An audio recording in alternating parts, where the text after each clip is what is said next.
Hello all, welcome. This is RPG with DBJ, World Building Wednesday.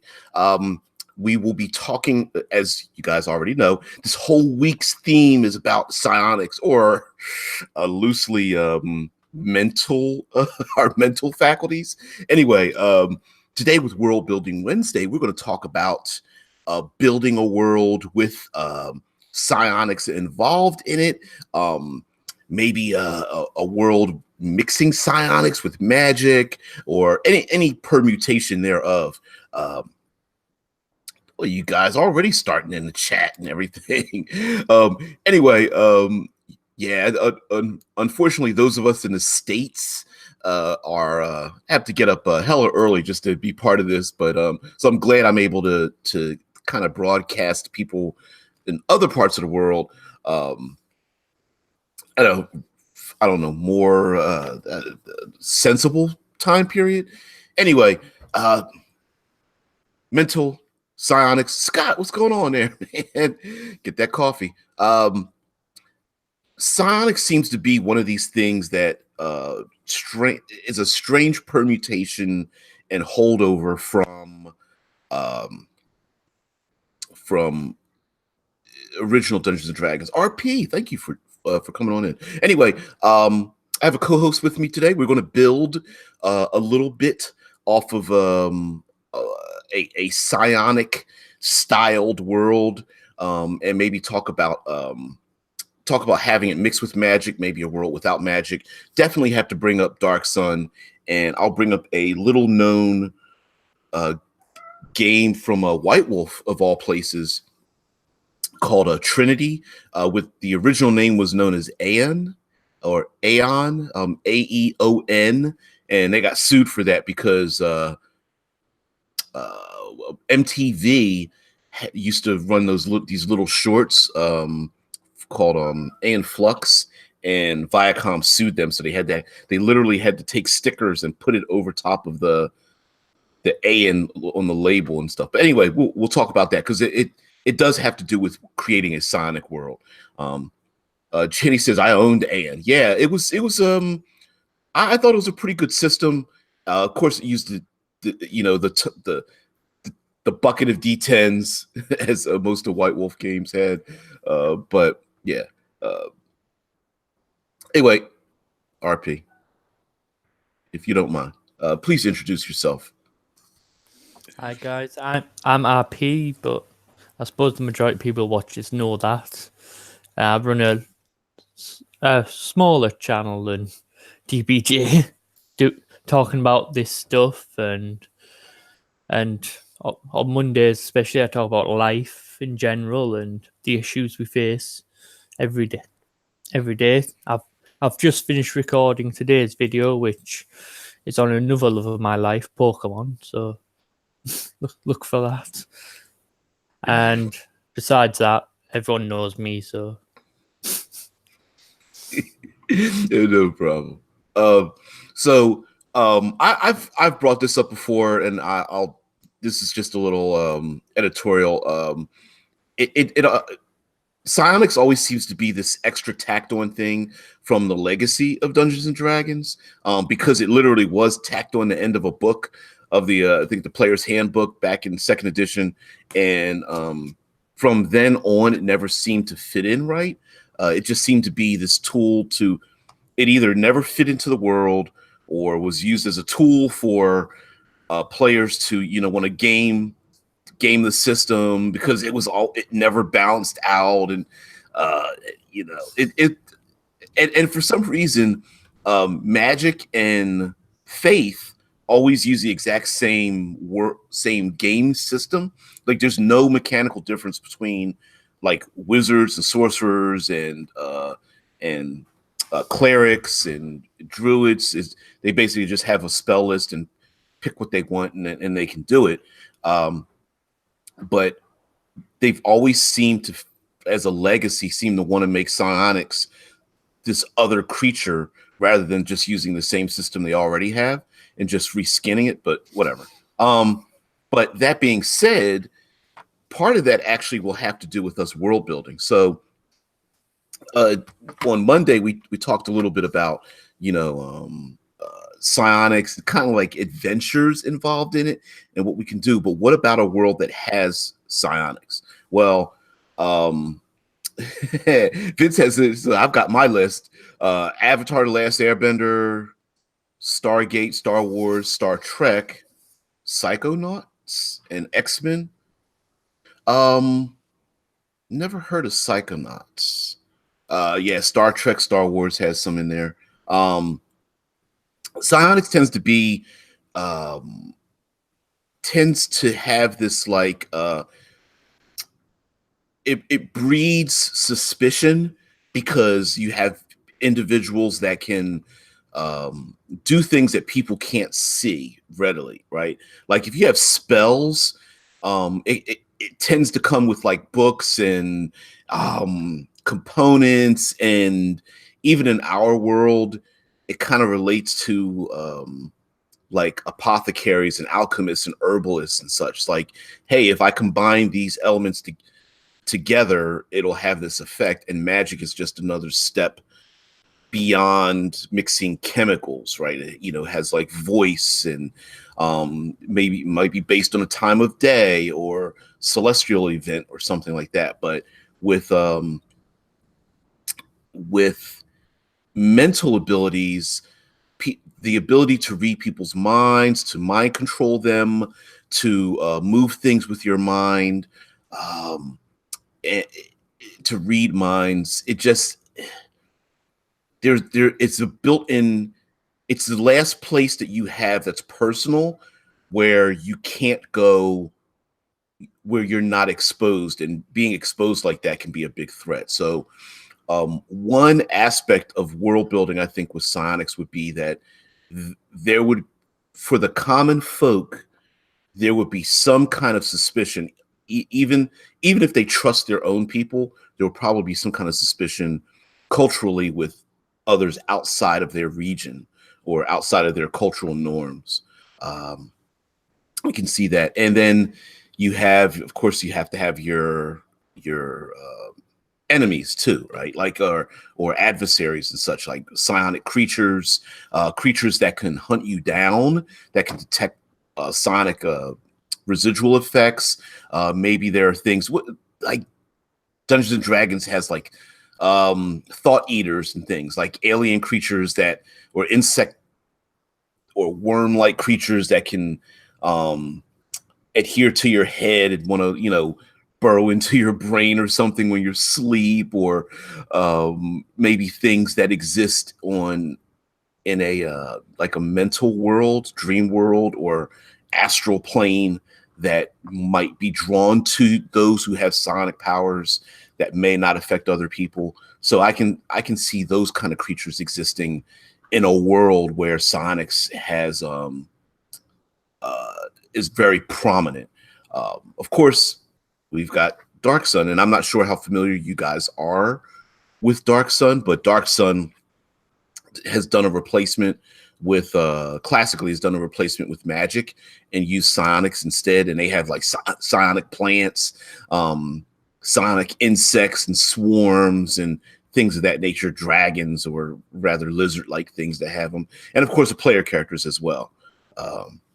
But what do you think, RP, before we go a little deeper? Well, as I was saying after the stream yesterday, I think you have to go either one or the other, because if you give someone the choice of magic or psionics, they're going to go the more powerful, or what they perceive to be the more powerful psionics. If you give them that free choice, then, but maybe if you made psionics just another form of magic rather than this separate thing that it's seen to be, then make it more grounded. There's showing off my grognardiness. There was an article dealing with psionics in Dragon magazine, and there was a book series called the Dearney. I'll have to do a search for it. But anyway, in this book series, it was a fantasy world where they only had psionics, and it dealt with let's see if I can find it. See if we can. Nah, I can't find it.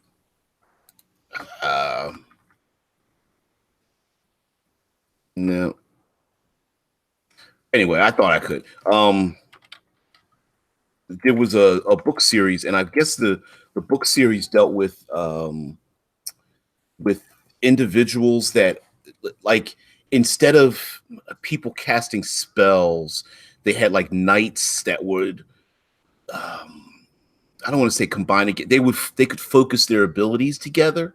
So you had like warrior classes that could focus some of their abilities um, in kind of like helping each other power their abilities, and they also had like healers, and um, there were ways to assault people in combat. So they had to balance their physical attacks with their mental attacks.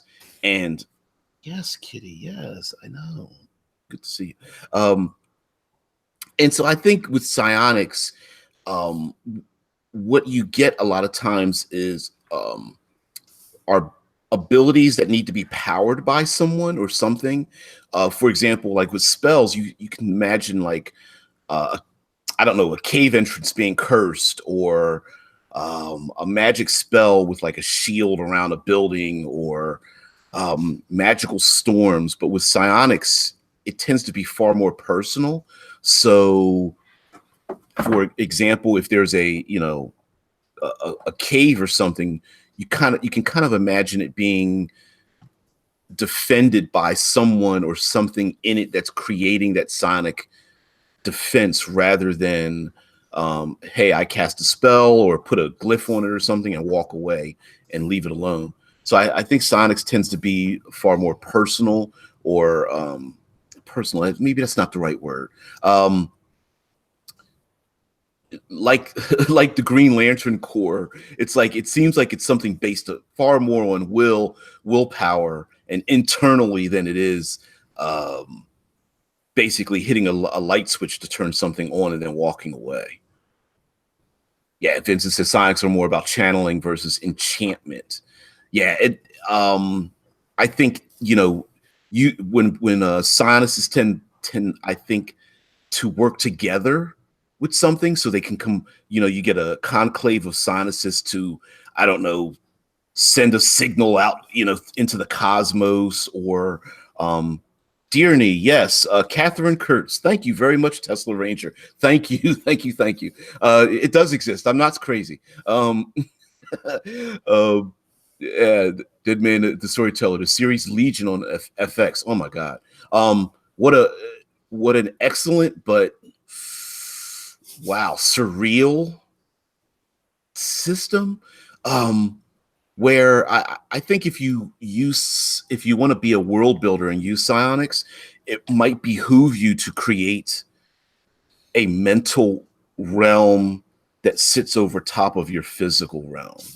You know what I mean? A place where mentalists can go and uh, just what's the word? The movie just Inception. Inception is a good example of like a mental world beyond our physical world, where the laws of reality are shifted around, and then maybe those physical characters or players are doing one thing, and then but then there's adventures into like a mental world as well. I think that would be an awesome way to play psionics, because that gives the psionic players their spotlight in that, but it doesn't take away from the ones that have chose magic or physical fighting classes. They can still be dealing with the real world, whereas the psionics can be dealing with the mental plane. Yeah, and just like Alex says in the chat, magic seems more like fire and forget, while sonic you have to hold target. Yeah, and it really seems like it's conducive to either like concentration where uh this is a bad example, like a garden hose, right? You turn the garden hose on, and if you take your thumb and put it over the end of the water, you get the stream to go like really powerful, um as opposed to say like, hey, I'm just going to like fire it like a gun, like bang, and I'm done. Science just seems like you can really push it to another limit, and being able to go into say like a dream world or something, um, also allows the psionicist to be uh, to uncover things that in the physical world might seem rather mundane. Here, let me give you an example. Like, let's say there's a an individual who's brilliant, but they're holding these secrets in their brain. The physical characters might be, hey, we need to, this person is in a comatose state, and you have to grab their body and take it out of the, I don't know, a cave or a hospital or someplace. But the psionic characters may have to go into this person's mind to battle or something. So a dream world could be almost like like a dungeon delve in and of itself, maybe to uncover secrets in someone's brain, or maybe they've been assaulted or suffered some kind of trauma, and the psionic characters could go into someone else's mindset and have to battle things. And then you could have anything from like your classic fears like spiders or falling or drowning or being buried alive or something, and you could have all those things stacked on top of each other, even though it doesn't make sense inside of someone's mind.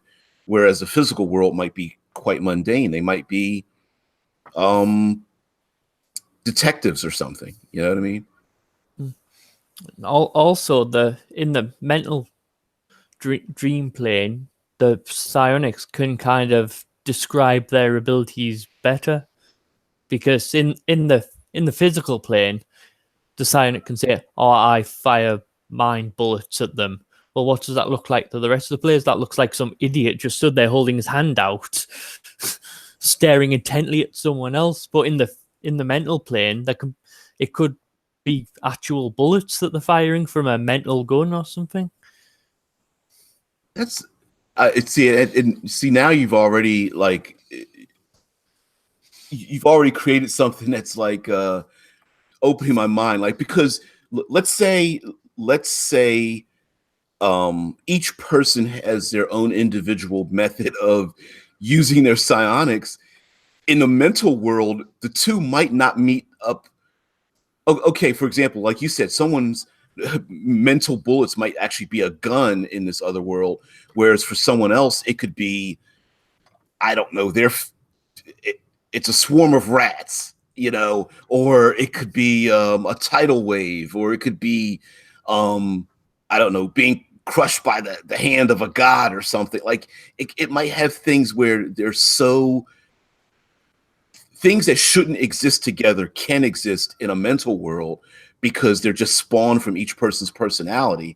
And if one person's fear of drowning causes water to fill, up in its random location, then it'll just happen that way, right?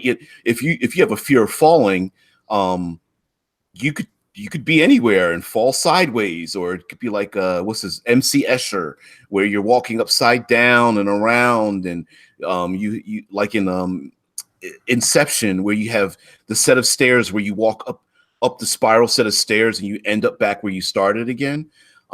You could have places where it just doesn't fit. Or as a kid, you used to be able to take your fingers and squint through your fingers and take a building and like crush it between your fingertips. But in a mental world, you could actually put your hand out and like squint through your fingers and take your little fingertips and maybe even grab a 30-story building and just like kind of crush it and like crush.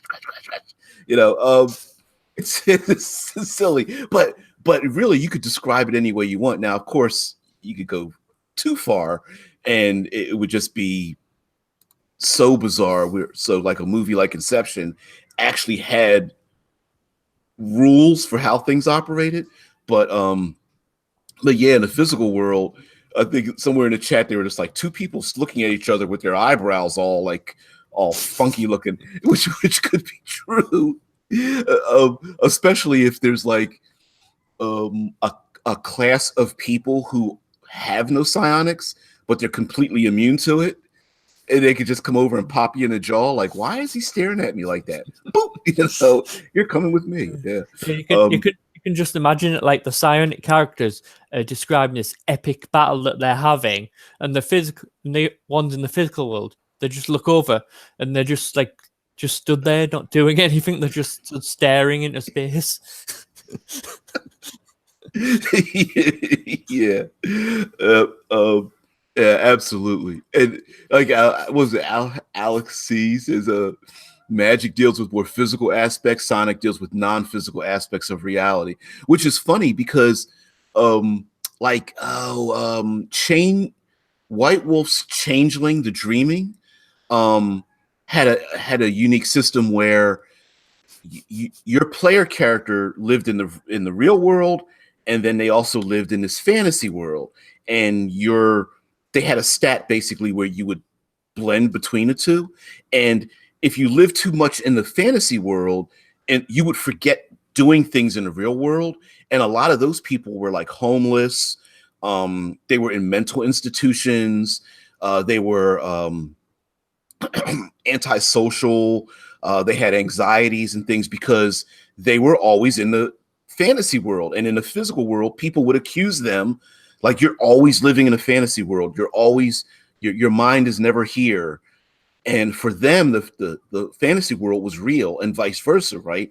If you left the fantasy world too much to deal with the physical world, you would lose part of that imaginative power and such.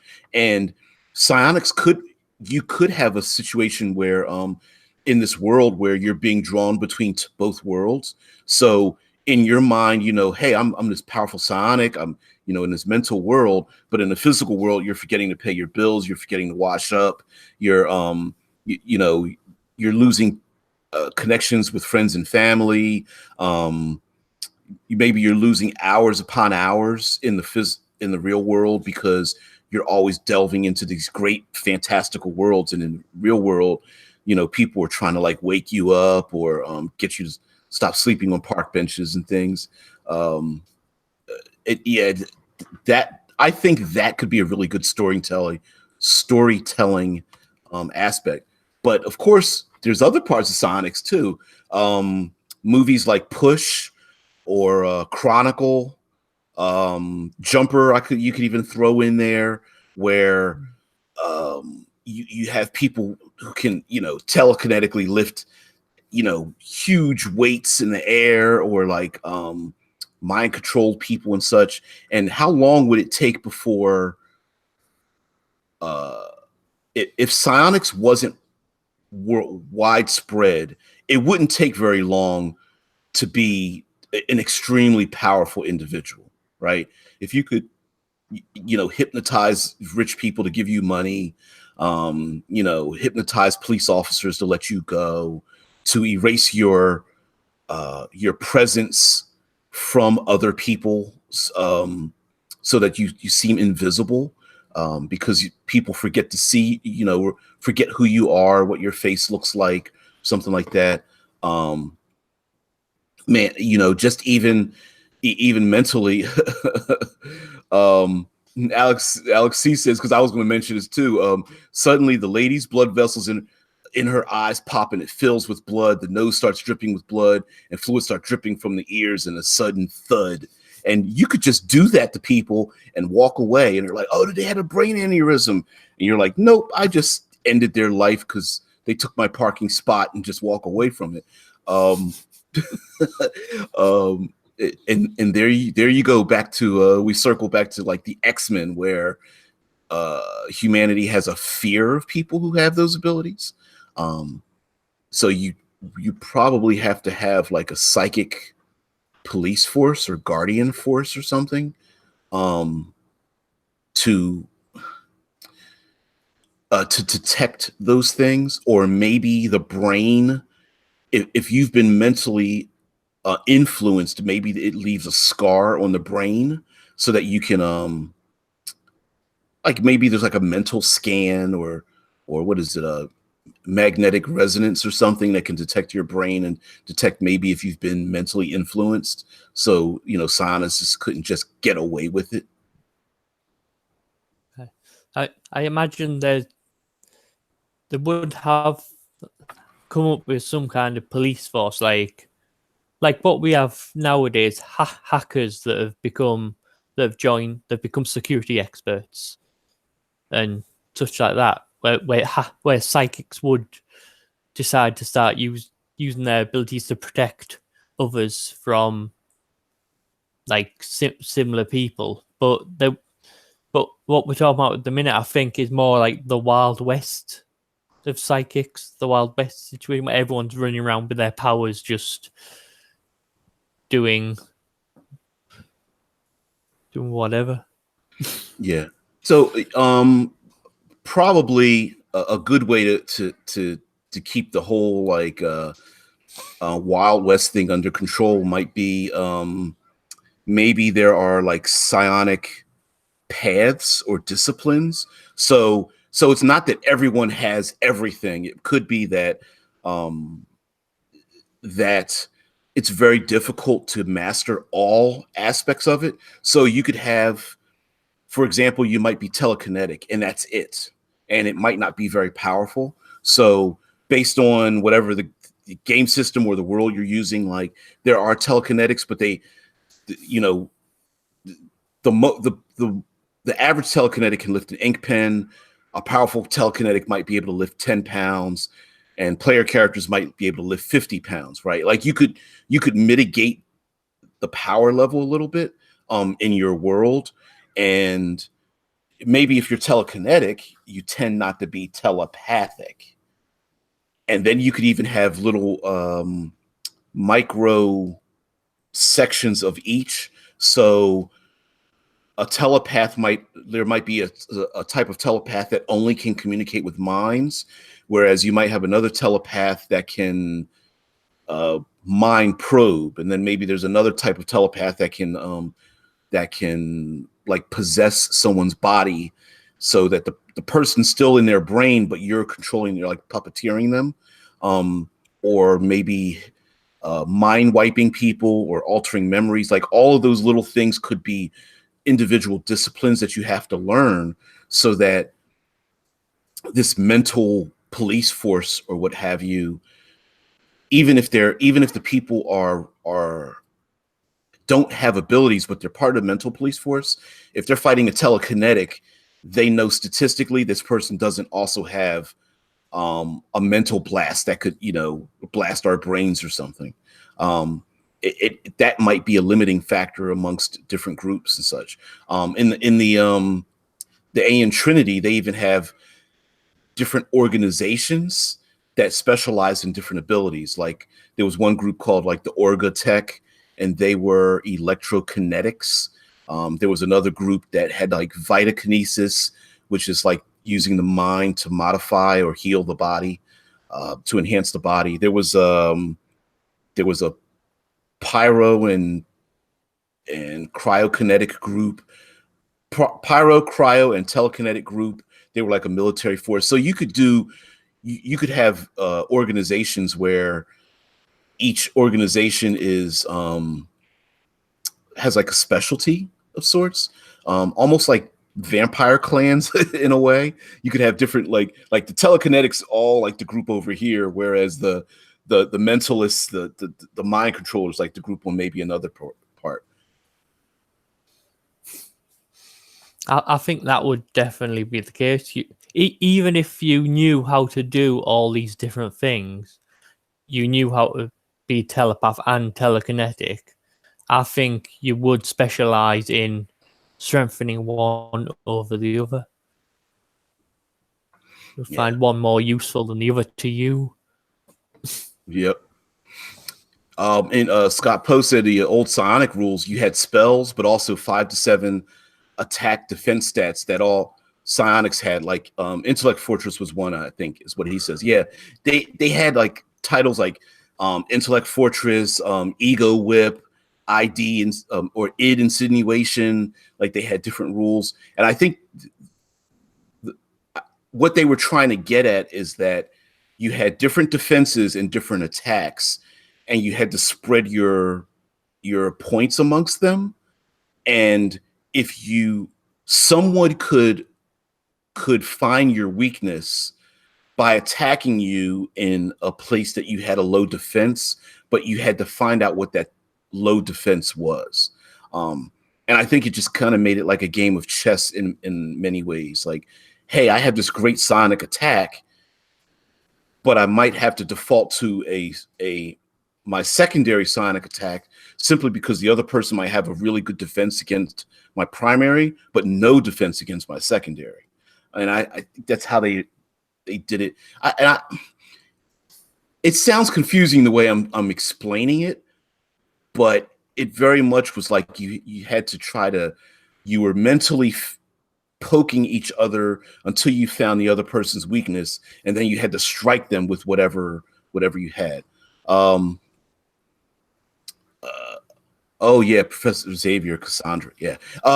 Something very interesting that you can play around with psionics, I think, on a very small scale are things like, for example, there was a point where Cassandra Nova, I think it was, tried to take over Professor X's mind, and he ends up reaching into his pocket and pulls a gun out and puts the gun to his head, and she's like, "What are you doing?" And what he did was he put a hypnosis in his own mind that if anyone were ever to dominate his mind, he would automatically reach his hand into his pocket to pull the gun out, to put the gun to his head, so that he could kill himself before he could be used as a pawn or something. I know that went down a little path, but you could actually have something like that where maybe like if you're like psionic secret agents or something,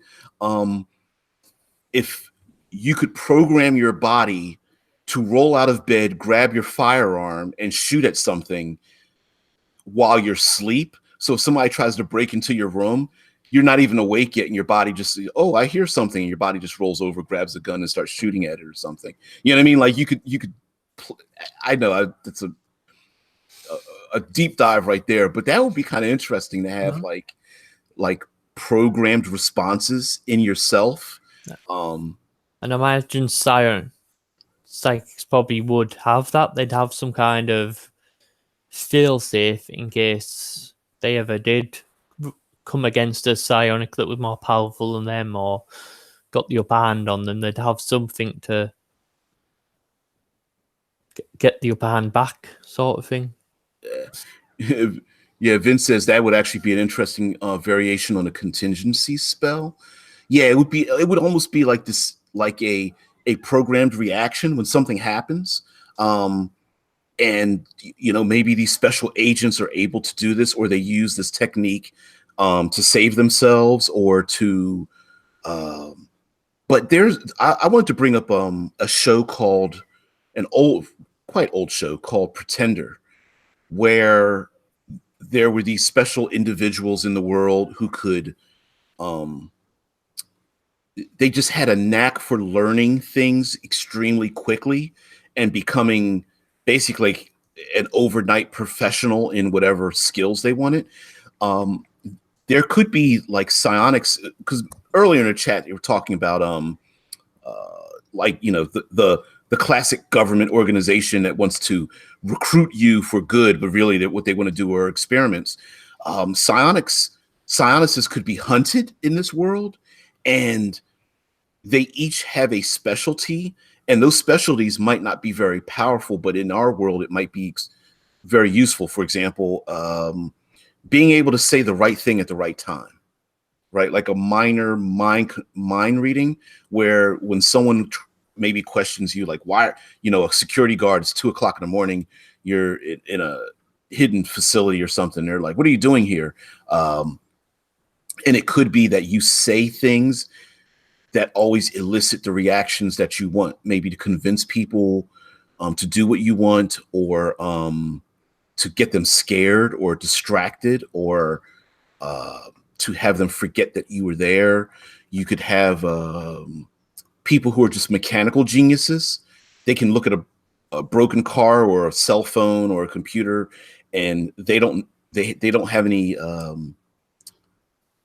not pure knowledge. It's just instinctual. They just somehow know how to fix mechanical things.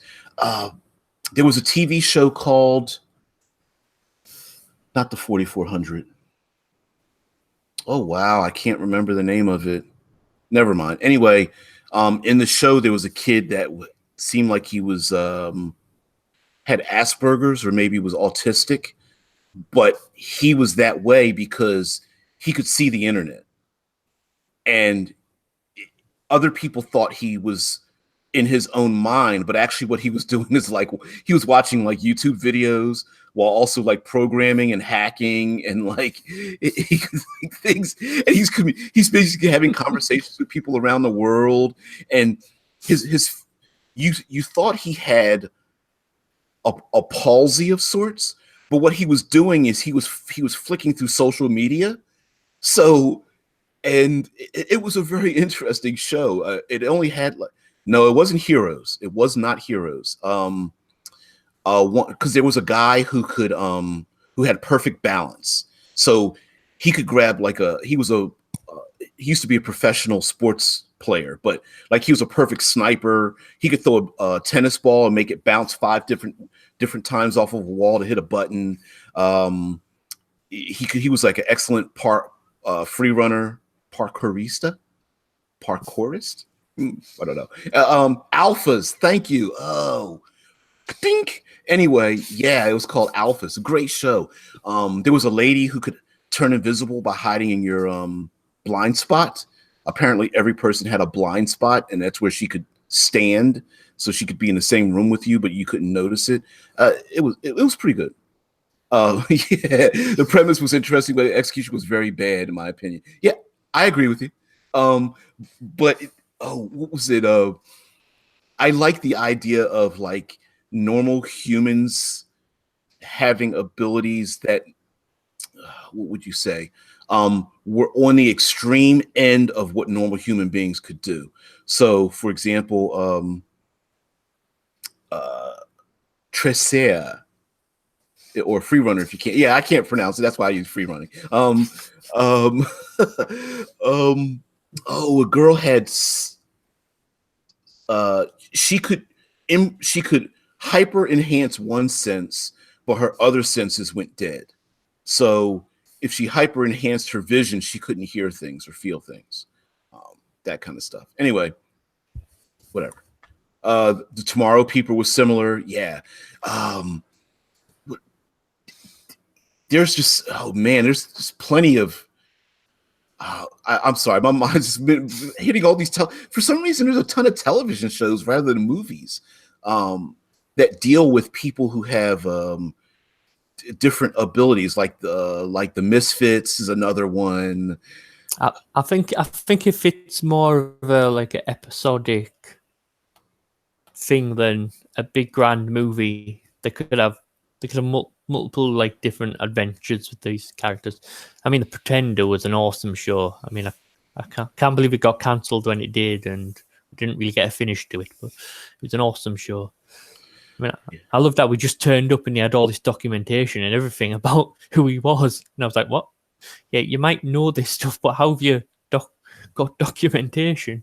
They never explain that. He's all of a sudden a doctor, another time he's a lawyer. You're like, just turn up at the beginning of the episode and he's been like working at the hospital for months, and you're like, what? but kind of cool. I mean, I know it was a little ridiculous sometimes. You're like, there's no way. The fact that he learned the stuff, fine, I got that, but there's no way he'd have documentation, ID. People would know who he was. You know, it's like, I mean, even some people might not recognize him. It's like he's walking around with a badge, and it's like, hey, how are you? You know, it's kind of weird. I mean, the first episode, he was a blue general in. He just suddenly became a general in the army, and you're just like, what? Yep. Yeah, was it August Dems in the chat says X-Men has a lot of powers, he mentioned. Yeah, and using those powers, man, like like we're talking about Pretender, where I think psionics for me tends to lead more towards like um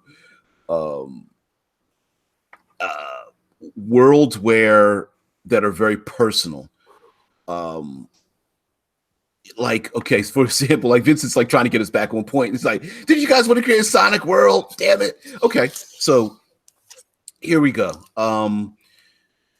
We've already discussed having like a police force or security force. Um, I would probably assume that there would be security forces for important installations. So, like government installations. If we're talking medieval, I'm sure nobles would have either if they are not already a bloodline of psionicists, they would have their own psionic like uh, cabals around them to protect them, to help them out. There were to defend them against people who would say want to steal their money or use their influence to get what they want. So they would have those kind of defenses. Also, with in a world that has psionics instead of magic, I think you would have less. I think there would be more impetus to have people um, around creating effects rather than the fire and forget spell like abilities. So, for example, in a when one nation fights another one, they would have trained psionicists on the battlefield. Um, Basically, like maybe sitting back trying to fight each other or mentally assault the other side, while you might have the mundanes in the middle battling for territory and such. Whereas maybe you might need to get agents, your psionic agents, into the other person's territory to be close enough to maybe do battle, or affect people's mindsets or mind control them or mind probe, as opposed to like launching a spell from one nation to another or something. Uh, how about wars are fought solely through psionics? Like just two two people sat in a room, just pretty much battling each other out in the heads. That's all. That's all the war of psionics would come down to. They meet up, probably like two diplomats meet up, like shake hands and have a formal dinner or something, and then all the while, even while they're having this formal dinner, they could be battling it out. That's very true. They're talking about in the in a chat, talking about wooden nobles is Sonic, want Sonic bodyguards or agents, and that's one of the. I think that's one of the things that separates Magic from Sonics as well, is that there's a general tendency that someone who's gifted with psionics doesn't necessarily mean that their personality matches the fact that they have sonics. What I mean is like uh, we like the X-Men, we think of sonics being random, and so you never know who has those abilities, unless they're cultivated or you're training individuals, but you could never guarantee that the individuals that have those abilities are going to be on your side or not have personal agendas. You know what I mean? So trying to recruit people who have sonics is, say, like, I'm just making example, like trying to make a sonic army might not be possible because maybe many of those people aren't, they don't have the aptitude to fight. Sure, you're trying to train me to use a sword and fight on a battlefield, but maybe that person doesn't have, maybe they're weak and feeble, or their abilities develop when they're too young or too old or something.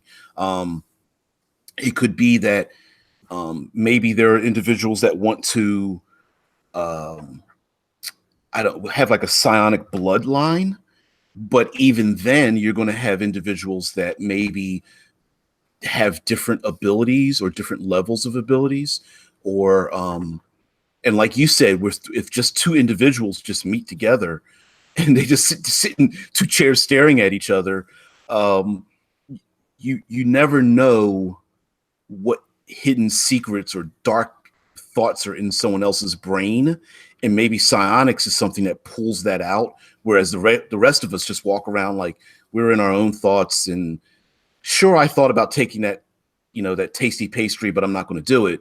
Whereas like a psionicist, maybe they're able to pull out those not animal, but like those subconscious thoughts out of people, and that kind of makes them unstable or dangerous to be around. Maybe this police force is a bit more extreme ours because they've got psionics that can read people's thoughts. So maybe simply having the thought that you want to steal something is enough to get you arrested. Even though you don't, maybe the fact that you had that thought gets you took in. And I was saying about them being sat in the same room staring at each other. Maybe they don't even have to be in the same country. The psionics fighting, like the king could announce, "I'm going to war with that country," and the advisor next to him could say, "Oh, the war's already won. We've already won." Mm-hmm. There was an '80s movie called Dreamscape, and in it, there was a dream bad guy that wanted the president to set off nuclear weapons, basically. And what was basically happening is you had an enemy that was inserting nightmares into the president of the United States, and then there were others that had psychic abilities that were there to defend the president.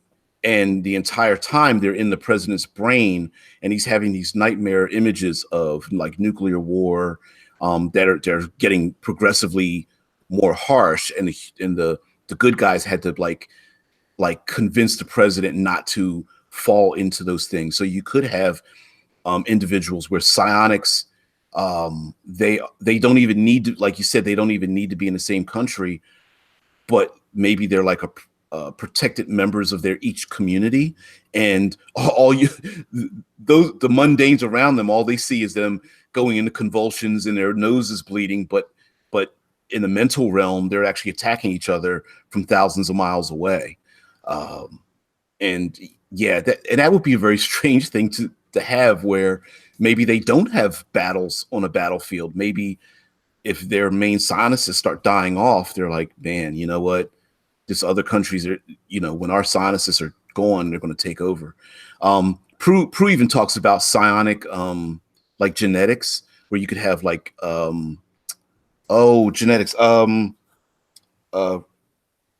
recessive and what's the other one? Anyway, there might be societies might want psionicists to breed together so that the children become progressively more and more powerful, and they breed together, and the people involved in it might not want to be forced to dominant and recessive. Dominant, thank you.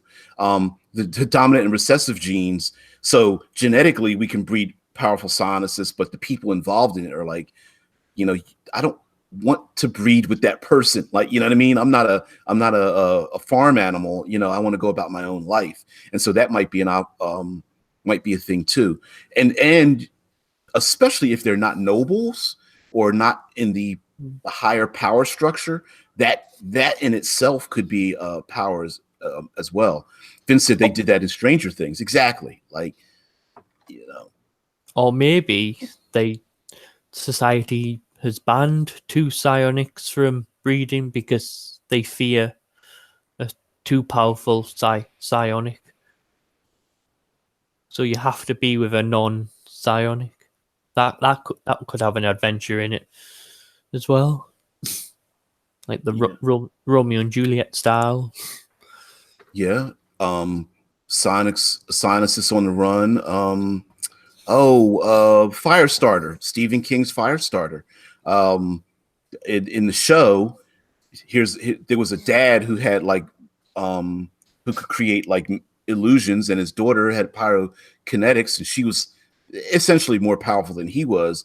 But he was on the run with her because this organization that was trying to create psionics, which of course their drugs killed most of the people or drove them insane, were hunting these people down.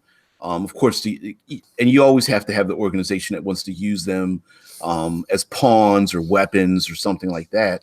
So while also there could be a social strata where the psionicists are on a higher social strata. They get what they want. They're rich and everything.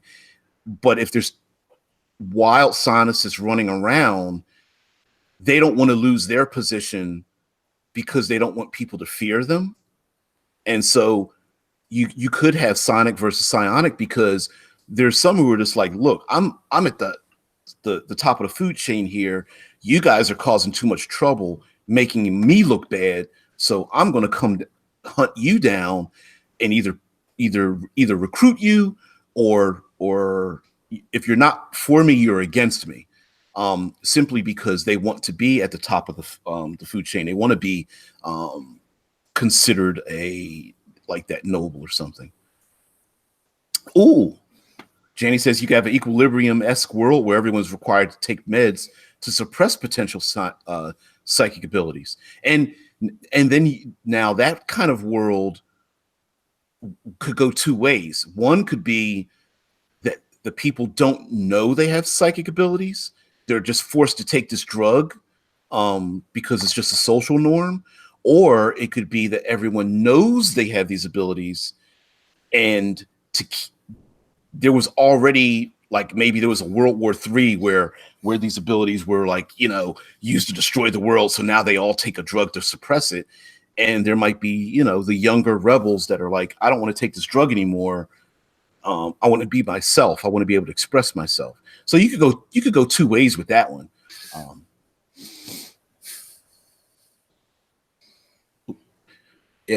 Post says, I like this medieval psychic nobles instead of magic world. And like you said, RP, it could be that these psychic nobles live in these gilded cages, kind of, they're all sectioned away, and they have they have the money, they've got the power. But what we don't see is that they're battling in this dream world or astral world where things could be extremely horrible. So they're putting on a good front for the masses, but in the psychic world,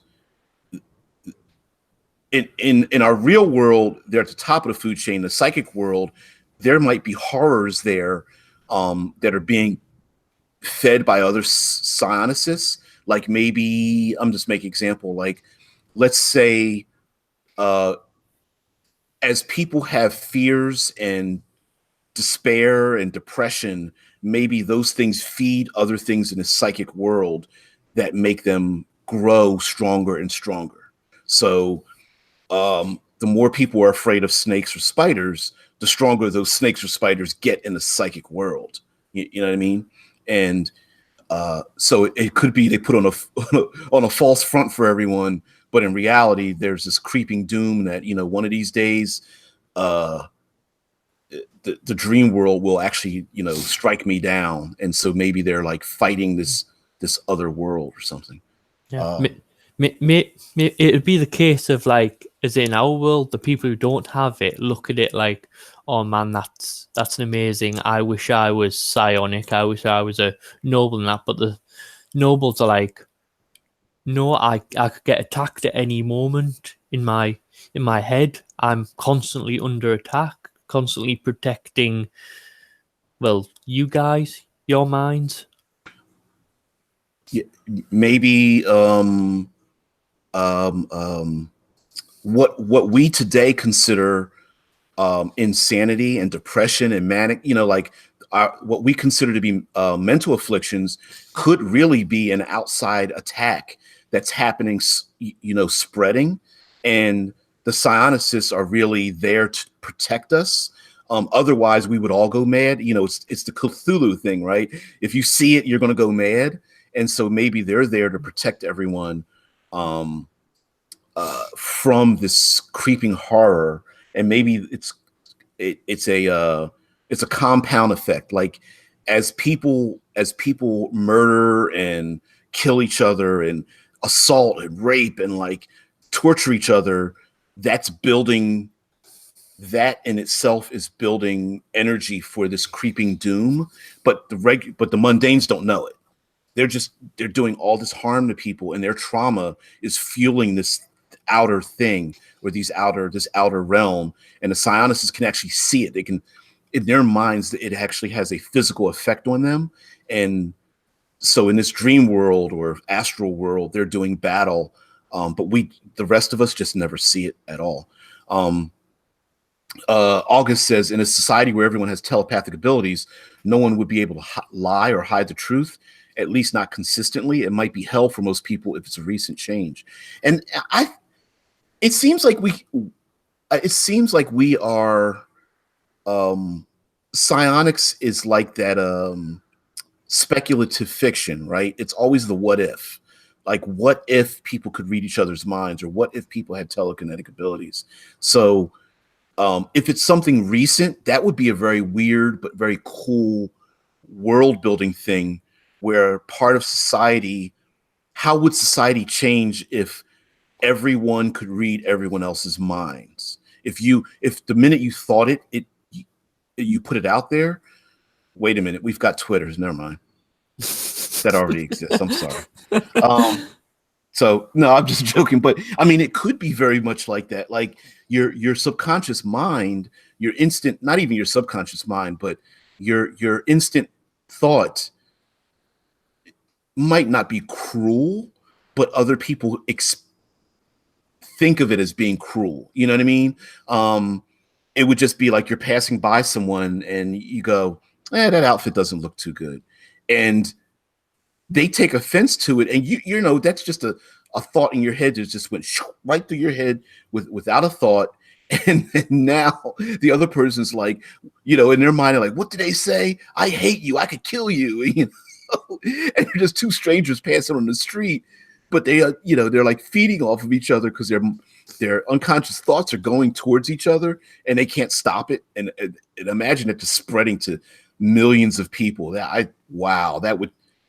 How about we flip that, and instead of like it just being constant unfiltered thing, yes, you can read people's instant thoughts, but you also can read their intent behind their actions.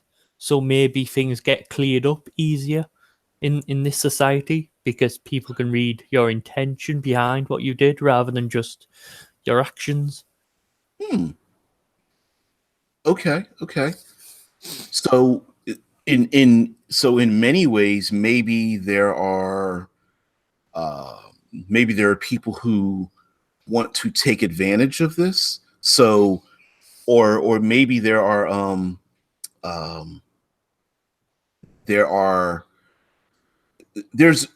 people who are always want to abuse a system, no matter how efficient that system is. Yeah, absolutely. Yeah. Fat Ninja DM. We had a hangout with Critical Hit, and we went over Fantasy Grounds and such. Yeah, we had a similar conversation yesterday. But yeah, it could be that there's this idyllic world, and the individuals who want to take advantage of that may be trying to tear it down. So they are trying to coax people into maybe taking a drug or doing something to suppress this psychic intention, this empathy that everyone has, so that you can get away with committing crimes. You can get away with doing evil things, and other people don't know it. So there's always someone who wants to tear things down, and that might actually be an effect where people are. The people in power don't want the common folk getting along so well, because it's just like, you know, it's almost not even when people pass each other, they're not even speaking anymore. They're just like nodding at each other, like, "Oh, hi, how are you? Oh, hope you're doing well. Oh, yeah, I am. Thanks you. No, thank you. Thank you. You know what I mean?" Yeah. It'd be like there's no crime, so the prisons have no one in. They're basically the private prisons aren't making any money, and Yeah, and even people who are somehow distressed, it maybe psychically it benefits people to help those that are in distress, whether they're hungry or homeless or injured or something, because maybe everyone else feels their distress, and so it's just better just to it's it benefits the individual to heal, to help the other individual not be distressed anymore. So you have people reaching out and like going above and beyond to help others because they know what it feels like, because they're getting the actual sensation themselves. So like doctors and people in the medical profession could just touch someone and just like they know what's wrong with them, how what the pain is like, what the discomfort is. Maybe people are going through things in their life, stresses in their life, and everyone else around them just knows. They can just like huddle around that individual and like, oh, you know what they need? They need, you know, this, and this. And so they like someone turns on their favorite music and someone else gives them a little shoulder rub at work in the cubicle. And like, man, you're really depressed and I don't like it because you're making me depressed. And like, yeah, you're right. Maybe the people who don't want this idyllic society are kind of like the people we have nowadays who don't care what your intent is.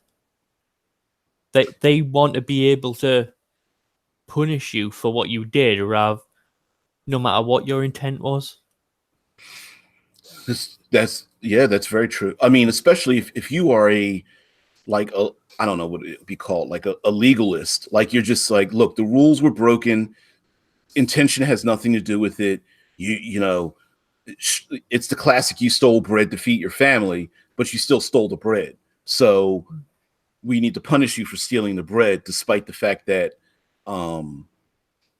despite the fact of what you're doing. Like Janny says, Eclipse Phase Gate Crashing book describes a colony like that. Yep. And Alex C says being precise is better than second guessing, which I think in this society would be the thing, right? Like you would never have to someone who can't communicate their or doesn't, or maybe they themselves can't communicate their distress. Now in this society, you know what's going on. Like you know that they are this individual hasn't been able to see their siblings in years, and so they just need to see them. You know what I mean? And then when their siblings, you know what I'm saying, like it might be, instead of this person just being stressed out at work, even subconsciously they're just going, oh man, I haven't talked to my brothers and sisters in a long time, and even they don't know what's wrong, right? They're just like, I just feel disconnected, I don't know. But instead of guessing at it, they themselves or maybe others can feel it, and then they automatically know. Like the boss comes by and goes, maybe you need a couple days off. I think you need to call your family. And they're like, why? Like, listen, I know. Here, take some time off, come back when you're ready, but you know, go see your family.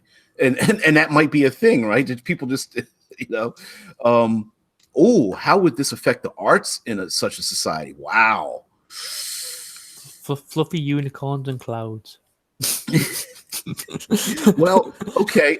We're talking about this generalized like kumbaya kind of thing where everyone's holding hands, but what about the people who feel better when other people feel bad? Right. So okay, not heading down the serial killer sadist area. Right before we get there, some people feel better knowing that they're better than other people.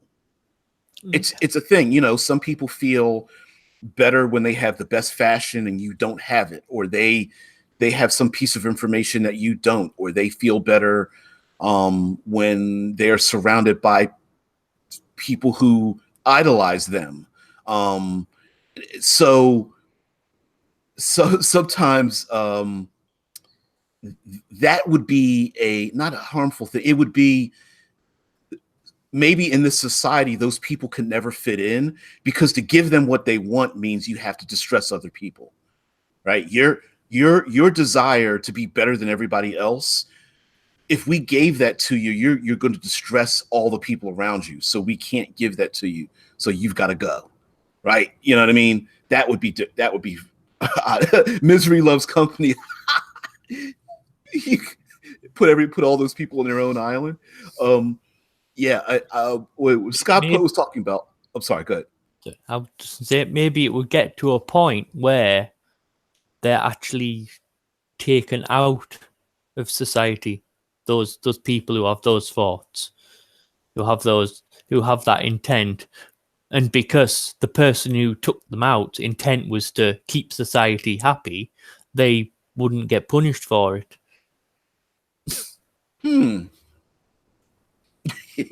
Yeah. It said, or Jenny says, or what if you produce your best art when you're sad, but people won't let you get there?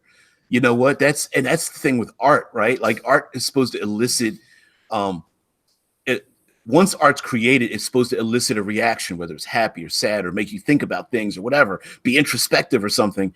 And some artists, unfortunately, have demons. Many comedians are they have extremely dark thoughts because they look at society.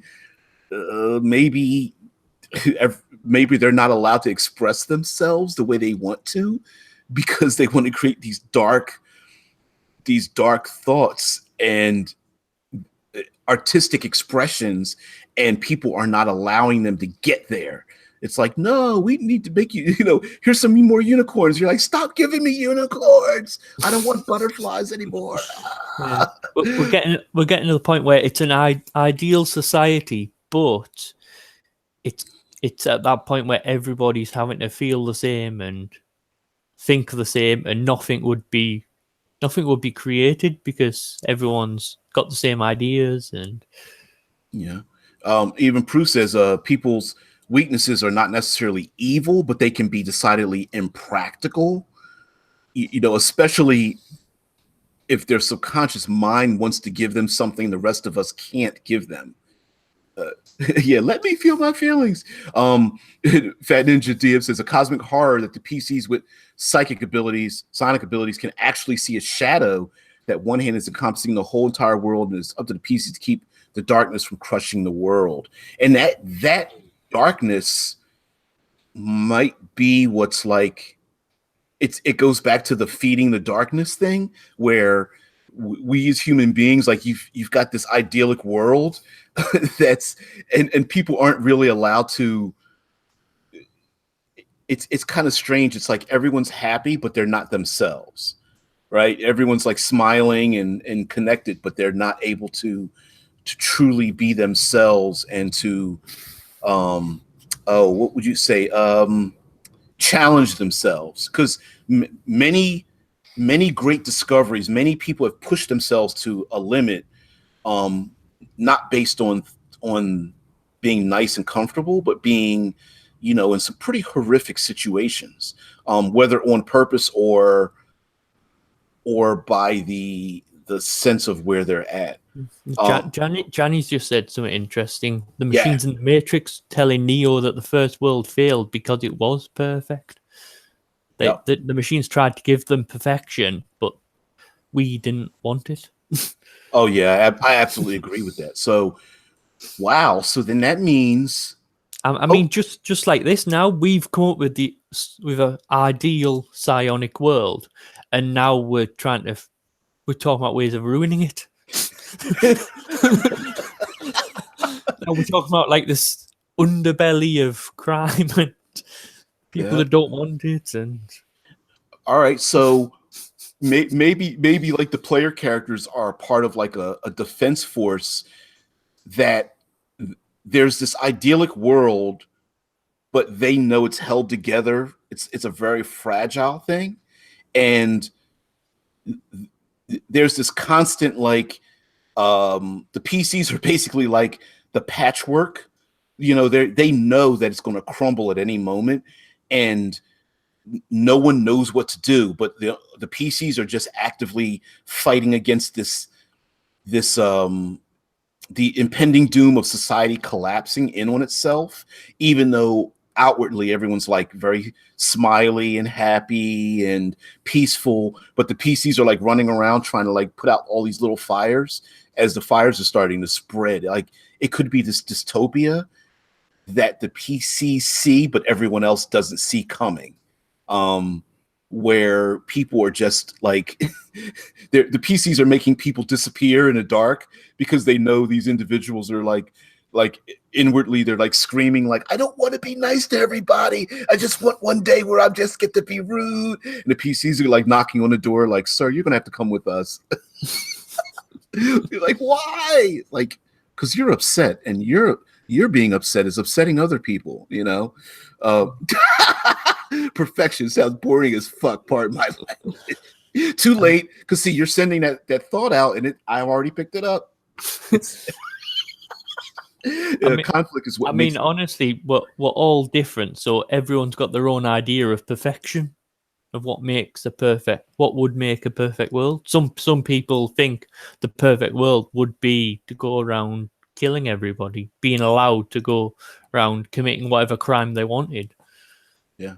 Well, because August makes the excellent point that conflict is what makes interesting stories.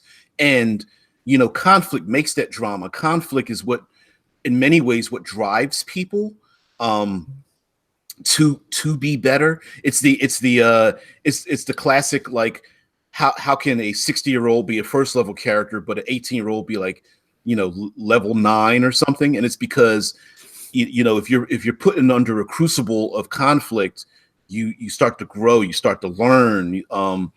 New genre text, psionic espionage.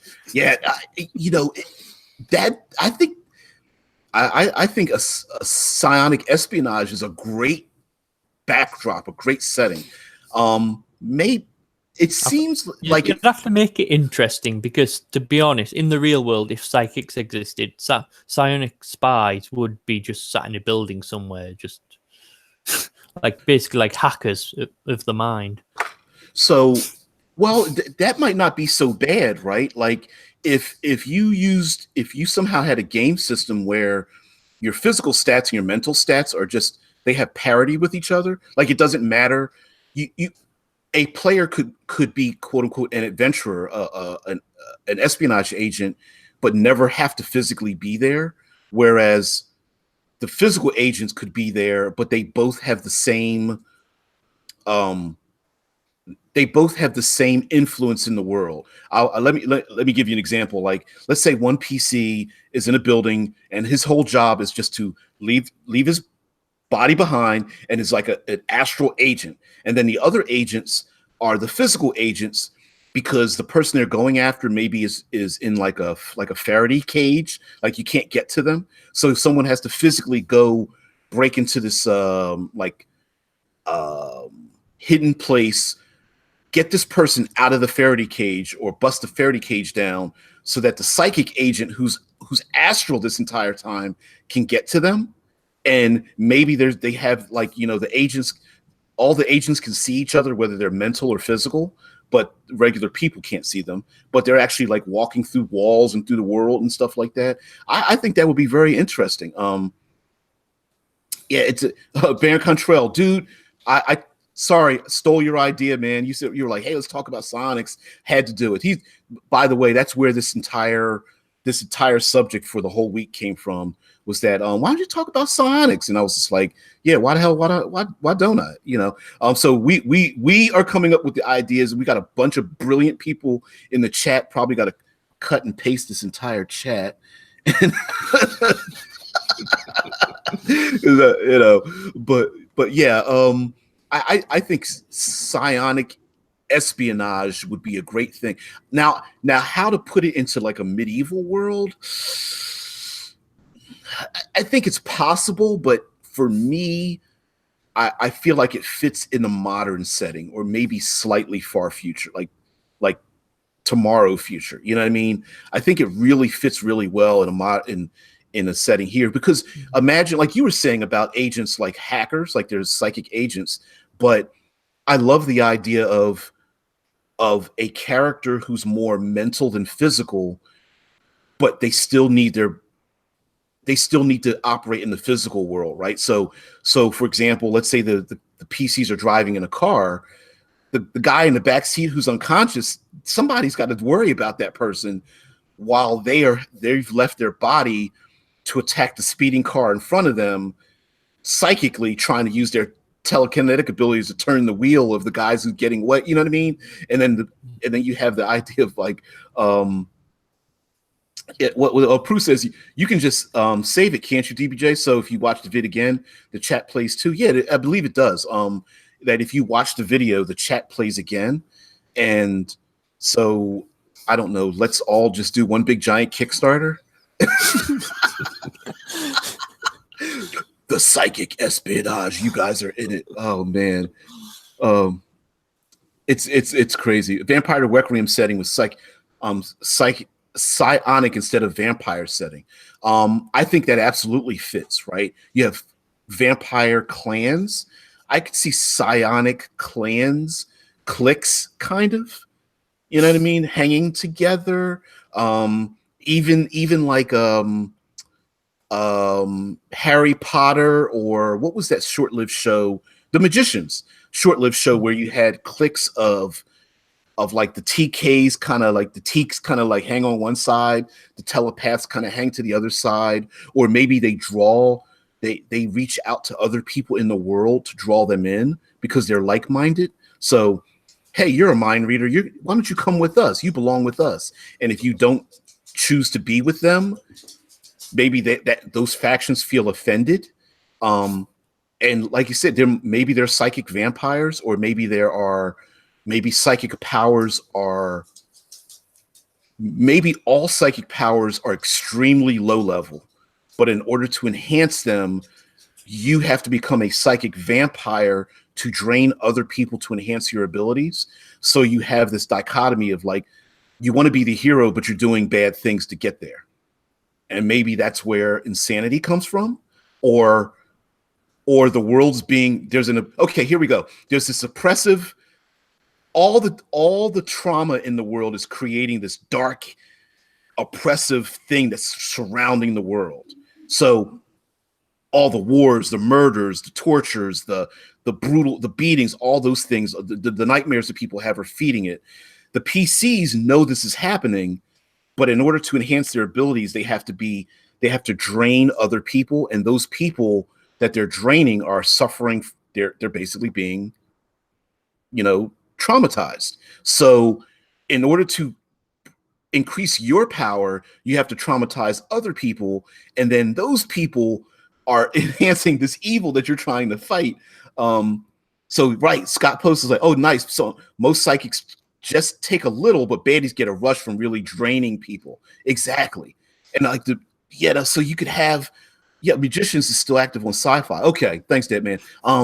So you could have the heroes where they're trying to drain just a little, but there's this like, there's almost this draw to want to drain more and more from other people. And that trauma might be creating the very thing that you're fighting against. So the evil people just don't care. They just don't care. They're just draining people. They're causing all kinds of havoc. People in the streets are just like, not just passing out, but maybe they are suffering. The evil people are creating like the abusive husbands, the murderers, when you drain someone, their low impulse control goes away. So the PCs have to stop all these victims that are like low impulse control victims, while trying to also stop the bad guys. But the bad guys have more power because they're doing this. So I think that would be fun. That would be great, because you'd always have to rationalize, well, okay, I'm just going to drain this one innocent person to stop these bad guys who are harming 20 people.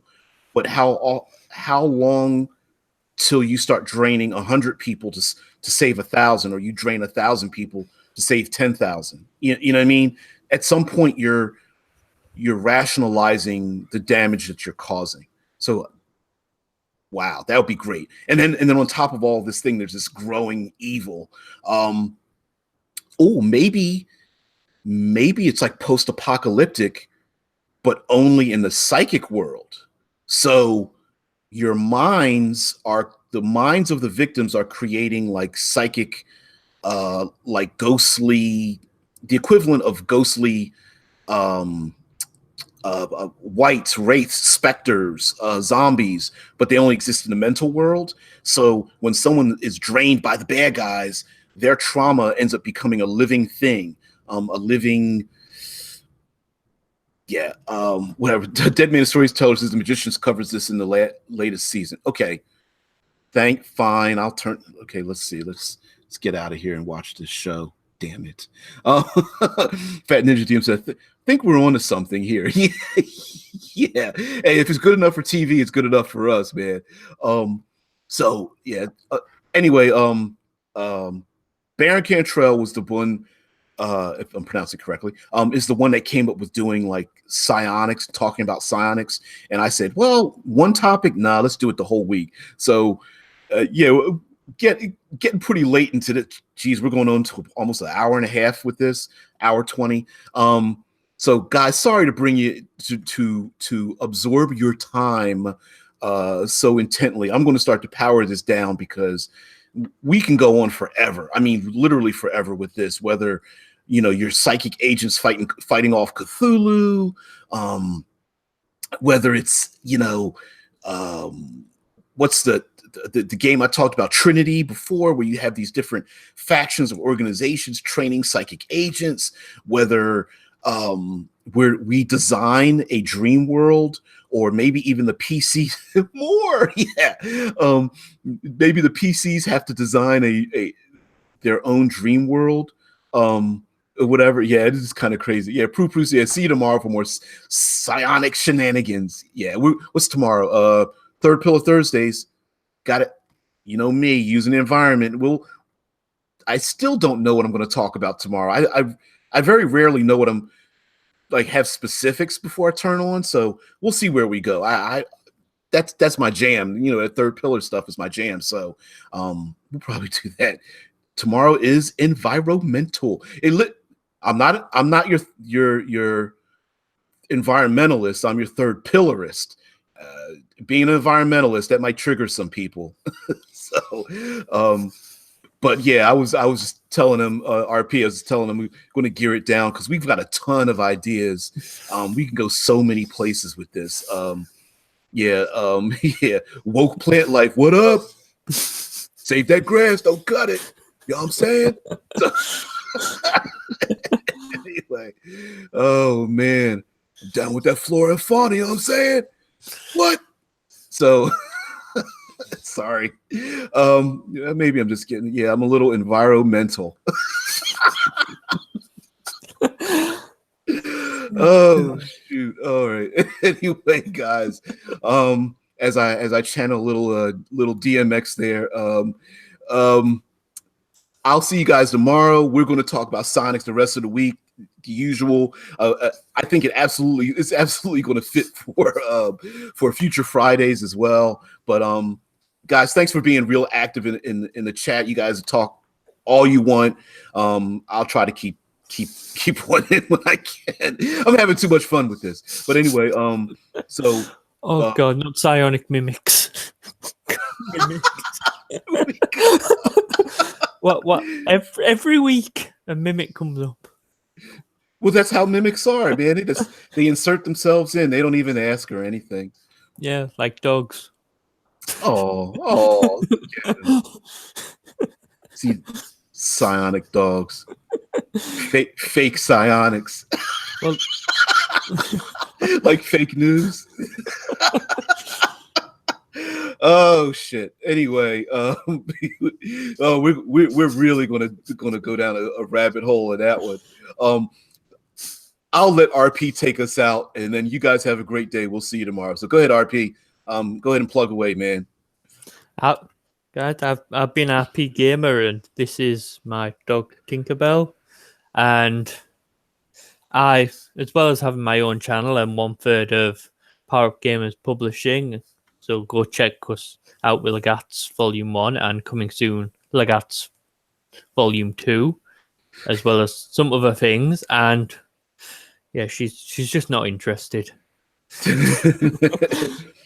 Oh, that's but yeah, all that stuff's on my page. We've got loads of interesting stuff coming out through both my channel and Power Up Gamers. So come check it out, and you might see more of her. Yep, that's what Sonic dogs do. They make you think they're cute with their evil plans. That's why everyone wants to come to my channel to see this little one. Oh, Scott Post got a little. Yep, that's funny. All right, guys, I'll see you guys later, and we are out.